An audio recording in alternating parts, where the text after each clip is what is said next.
আপনি এভারকেয়ার হাসপাতালে এসেছেন খালেদা জিয়ার মৃত্যুর খবর শুনে। আপনার চোখের কিন্তু জানতে চাই চোখ কীভাবে হারিয়েছেন এবং ছুটে এসেছেন এই সকালে, একটু এই বিষয়গুলো নিয়ে জানতে চাই। জি, আমার চোখ হচ্ছে 2016 সালে আওয়ামী সন্ত্রাসীদের নির্যাতনে আমি দৃষ্টিশক্তি হারিয়েছি। আমার নাম হচ্ছে গোলাম কিবরিয়া। আমি বর্তমানে চট্টগ্রাম বিশ্ববিদ্যালয়ের ছাত্রদলের সহসভাপতির দায়িত্বে আছি। আমি 21 তারিখ আমাদের ভারপ্রাপ্ত চেয়ারম্যানের গণসংবর্ধনা উপলক্ষে ঢাকায় এসেছিলাম। আমি মগবাজার আমার ছোটো ভাইয়ের বাসায় ছিলাম। তো ফজরের পর যখন ফজরের সময় আমি উঠেছি, ওঠার পরে মানে 6:30টার পরে আমি বিএনপি মিডিয়া সেলের মাধ্যমে আমাদের ছাত্রদলের গ্রুপের মাধ্যমে আমি জানতে পারি যে আমাদের নেত্রী আর পৃথিবীতে নেই। আমি সাথে সাথে আমি আর বাসায় থাকতে পারি নাই, এভারকেয়ারের সামনে আসছি। এই এভারকেয়ারের সামনে কয়েকদিন আগেও এসেছিলাম, দোয়া করেছিলাম নেত্রীর জন্য, আল্লাহ যেন দ্রুত সুস্থ করে আমাদের মাঝে ফিরিয়ে দেন। কিন্তু আজকে আল্লাহ তাআলা আমাদের নেত্রীকে নিয়ে গেছেন।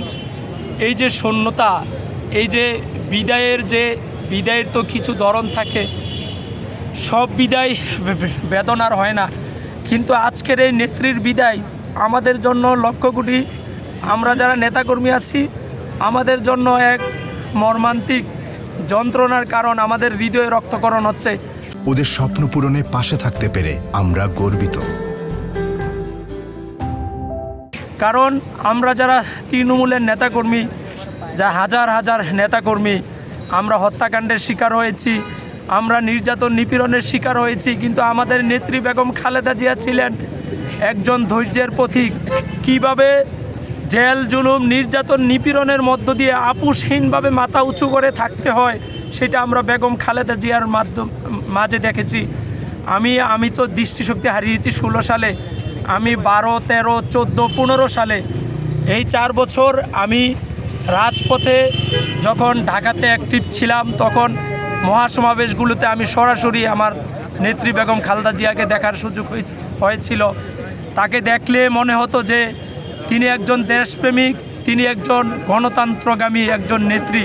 কিন্তু আজকে একজন দেশপ্রেমিক, একজন গণতন্ত্রগামী নেত্রী, আমাদের প্রিয় নেত্রী আমাদেরকে ছেড়ে চলে গেছেন।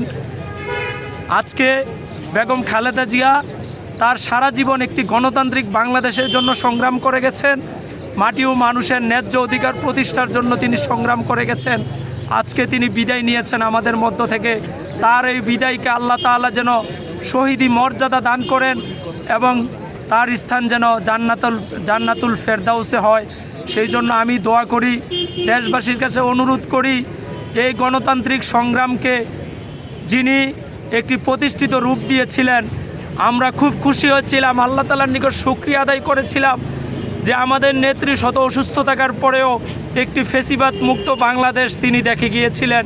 কিন্তু আমরা আল্লাহর কাছে দোয়া করেছিলাম, হে আল্লাহ, আমাদের নেত্রীকে তুমি দ্রুত সুস্থ করে একটি গণতান্ত্রিক বাংলাদেশের চূড়ান্ত রূপ যেন দেখিয়ে নেওয়া হয়। তো আল্লাহর সিদ্ধান্ত আল্লাহ বাস্তবায়ন করেছেন। আল্লাহ আমাদের নেত্রীকে নিয়ে গেছেন। অপূরণীয় ক্ষতি, এই ক্ষতি কখনো পূর্ণ হবে না। আমরা নেত্রীর জন্য দোয়া করি।